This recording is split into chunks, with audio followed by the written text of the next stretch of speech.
All right, it's all you, Bob. All right, Kent, here's the trial of Noble Alexander from his book, I Will Die Free, right at the start of his trial. I couldn't allow myself to hope that I would be treated fairly, that my case would receive an honest hearing, any more than any of the other prisoners I'd listened to. This mockery of justice would but formalize the decree passed nearly a year earlier at the G2 headquarters.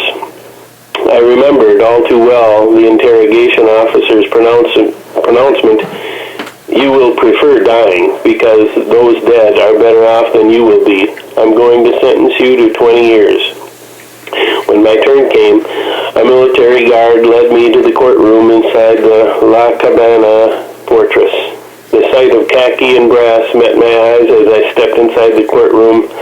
All regulation Army, the presiding judge, the Army captain, prosecuting attorney, a first lieutenant, even the female court stenographer was a lieutenant in the Army. My guard led me to a bench on the left side of the room and ordered me to sit beside an Army lieutenant, complete with black boots, black beret, black belt, and a black conscience. Alexander, I am Lieutenant Sabrico. I have been appointed to represent you. I will be your defense attorney. I smiled awkwardly. Thank you, but I don't know you. I don't really want you to represent me. Sabrico rose menacingly to his feet, his face flushed with indignation. The judge overheard our exchange. Recluso, which means prisoner. Are you a lawyer? It was more a statement of intimidation than a question. And even if you were, Sabrico is the one the court has appointed to your case. I clamped my jaw shut and stared straight ahead. I saw the complexion of the situation more clearly.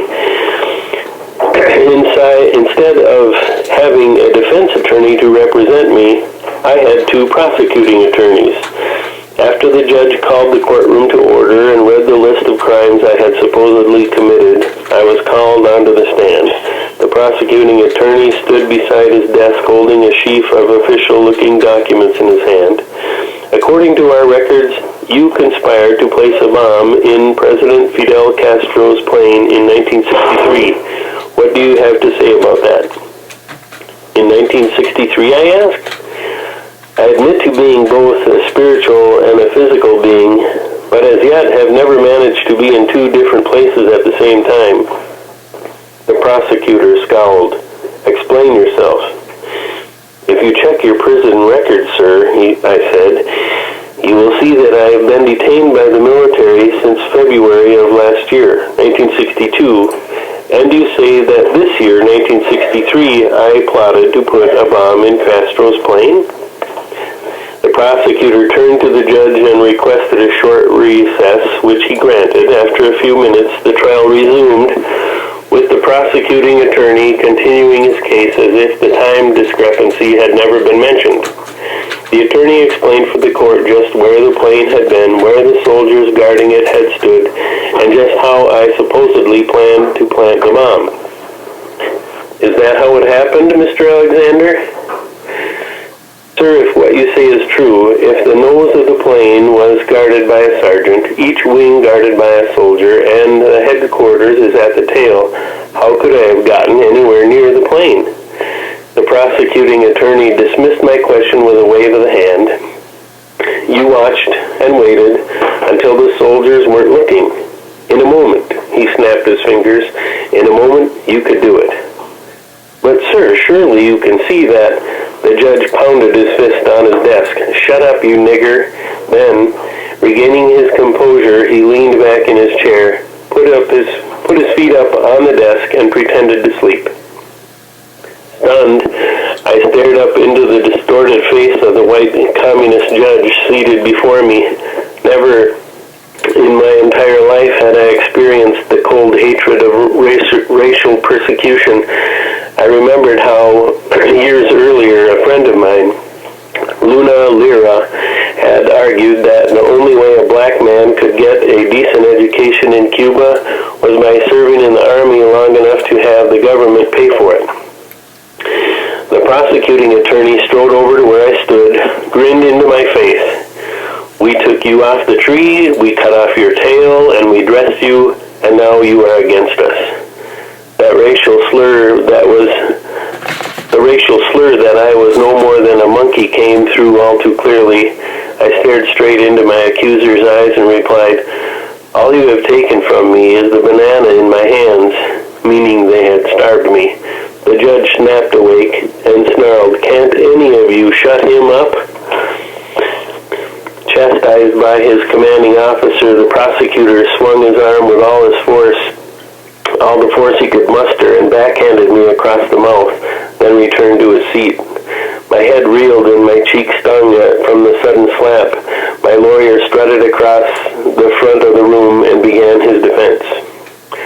"Sir," he addressed the judge, "seeing that my client is obviously guilty of all charges made against him by the state, be merciful. He well deserves to sacrifice his life for what he did. Instead, as a member of this merciful court, I am going to request that he receive only 20 years of hard labor for his crimes against the state." The judge nodded in agreement. "So be it.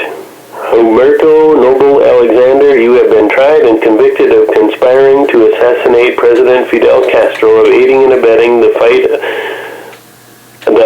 of counter-revolutionaries, and the most serious crime of all, distributing opium to the people of Cuba. I now sentence you to serve 20 years hard labor under severe conditions." The judge's gavel echoed across the back wall. How ironic, I thought, as I waited to be removed from the courtroom, for my enemies to declare that my most serious crime against the state wasn't my supposed attempt on their revered leader's life, but preaching the gospel of Jesus Christ. Incredible. The thought overwhelmed me. My eyes filled with tears, and a grin tugged at the corners of my mouth as a wellspring of joy rose up inside me. God had blessed me with a sacred privilege far beyond any I could have imagined.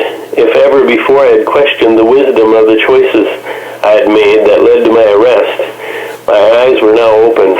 I was not suffering unjustly for mistakes I was falsely accused of making, but for the gospel of Jesus Christ. From the quizzical look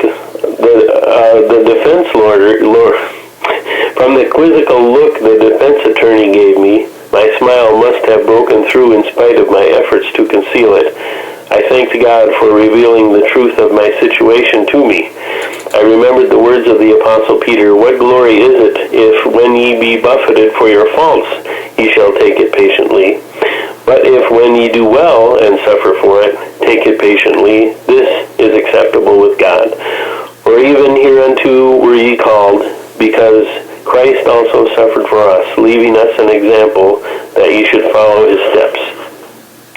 After the trial and sentencing, the guards took me to yard number 1 of Galley 4, a special section of the prison that is completely underground for hardcore prisoners and those condemned to death by the firing squad. I entered the cave through a small gateway and glanced about. The place had 2 small, well-barred holes for ventilation, one at each end. I moved into the already overcrowded area, wondering how long this place would be my home.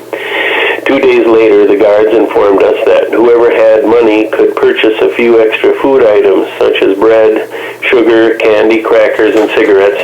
In disgust, I watched as my captors haggled with starving men over the prices of the food.